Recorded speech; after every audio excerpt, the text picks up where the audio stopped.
বলেছিলেন প্রথমবার দেখেছি যে একটা ফিল্ম ফেস্টিভ্যালে কোন ছবির পোস্টার নেই, শুধু মুখ্যমন্ত্রীর পোস্টার। খুব ভুল তো কিছু বলেছে? বলেনি তো? এটা তো দেখছে সবাই, গায়ে লাগছে প্রত্যেকে, সবাই চুপ করে আছে। Because we are very spineless. কোন সভ্য দেশে এটা হয় না। আজকে মুখ্যমন্ত্রীকে যখন ডিরেক্টলি প্রশ্ন করা হচ্ছে যে এই বিষয়ে কিছু বলুন, উনি কথার মাঝখানে কেটে বলছেন যে this is not my subject, this is not your subject. Really? A few inches later. নমস্কার। দিদিকে অত্যন্ত ধন্যবাদ যে আজকে আপনাদের মাঝখানে এত কম বয়সে এত কম সময় আসার একটি সুযোগ দিয়েছে।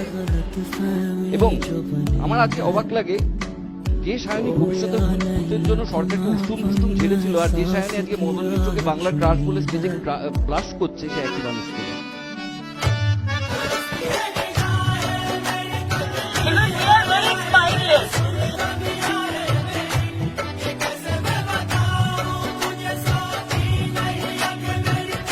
পরবর্তীকালে গিয়ে যদি দেখা যায় যে একজন সেলিব্রিটি নিজের মত পাল্টেছেন বা তার সত্তাকে কিনতে কেউ সক্ষম হয়েছে, তার দায় ও ভার যেন সম্পূর্ণভাবে তার ফ্রেটার্নিটির ওপর না ফেলা হয়। এটা আমার রিকোয়েস্ট। এটা যেন না বলা হয় যে এরা সবাই বিক্রি হয়ে গেছে, এটা যেন না বলা হয় যে এরা সবাই মুখে রং মেখে বাদর নাচ নাচছে।